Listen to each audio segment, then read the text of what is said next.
Hey, before we get started, I'd like to tell you about my friend Iron Gordon. He's got a big following on Instagram and he just started a YouTube channel, and it's really interesting. He's a woodworker and artist, and he specializes in vintage sign painting. So he's got all sorts of interesting projects, like a skateboard with a built-in jackknife, an amazing 3D painted eyeball, and some great vintage sign painting done on old handsaws. So check him out on Instagram and go subscribe to his YouTube channel. I've got links down in the description. Thanks. So, do you want to see a totally untouched, perfectly preserved 100-year-old blacksmith shop? Yeah, you do.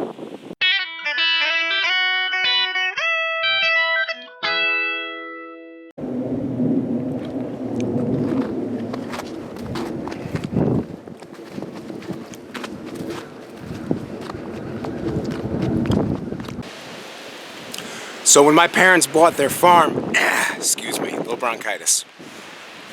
When my parents bought their farm in 1987, it came with this blacksmith shop.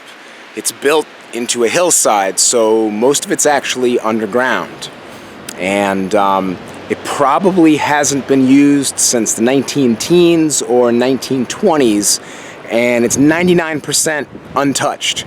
They've had to replace the front of the building. This is actually the second time they've replaced the wood in the front because it keeps rotting because, well, it's halfway underground, so that's going to happen.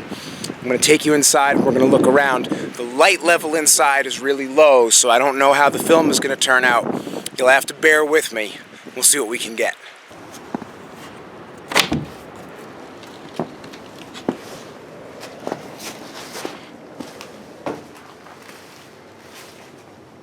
This is the entryway room right here, and you can see that they used to have benches that were built into the wall, and they'd keep all kinds of random stock in here.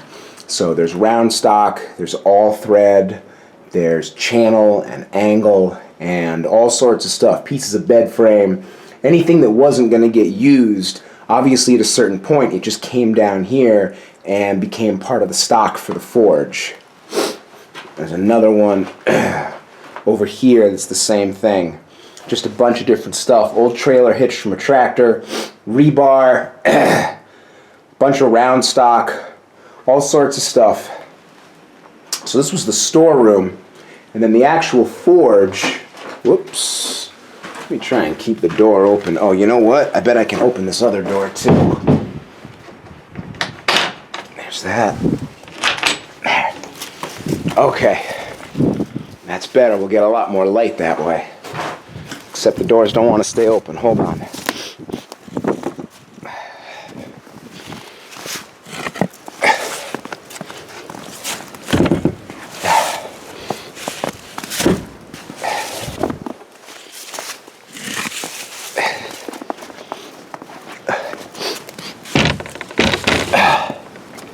Okay.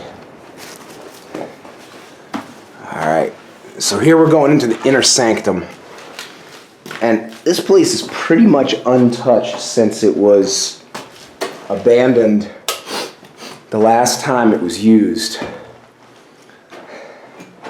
So you can see the smith had his work table here, and here's the original leg-vise. I come down every couple of years and put a light coat of motor oil on it. So it's still in good shape and it's not rotting too badly.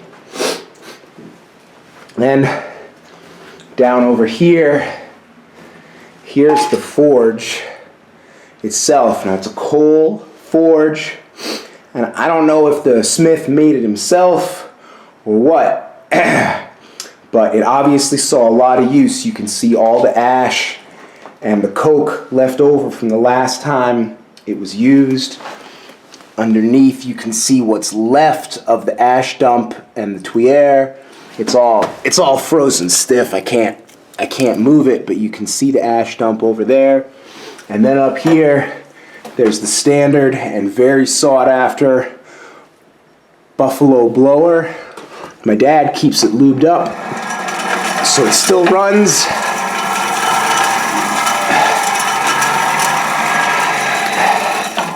And And yes, I know those are very valuable, and no, it's not for sale. Right now, it's going to stay down here. There's a few of the implements are still here. Some of the stuff the smith used to poke the fire, that stuff is still here. And a couple of sets of tongs. They're pretty rusty, but they're actually in decent shape. They're probably still usable. And then over here was the coal bin. And there's actually a lot of blacksmith's coal here. And then there's a barrel over here with big chunks of either anthracite or bituminous coal. I'm not really sure what that is. And the only thing that's missing is the smith's anvil. Here's the stump that he used for the anvil stand. But there was an estate sale at this place after the original owners died, and it looks like pretty much the only thing that got bought out of this shop was the anvil. The rest of the gear, particularly the important stuff, it's all still here. I'll pan around and you can see the construction a little bit. It's just concrete block with a concrete roof. And right now we're completely underground. This room is totally subterranean. The other room's about halfway underground. And so it was a pretty small work area, but you can see it's got the classic smith's triangle where the vise, the anvil, and the forge were right there. And the light level in here would have been pretty low. I think it was probably wired for electricity after it stopped being used or close to the end, because with the doors open you can turn off the light and there's still enough light to work by in here, and it would be dim by the anvil so you could see your work. So there's a handful of files, some round stock, and some other assorted stuff here, but it's really just the way it was left when it stopped being used. And it's a great little time capsule. I used to come in here a lot when I was a kid just because it was spooky and kind of scary, and I loved poking around. Little did I know that I was going to grow up and become obsessed with making things, and then this place would take on a whole new significance. So, anyway, thanks for coming along. Hope you enjoyed this as much as I did. Thanks for watching.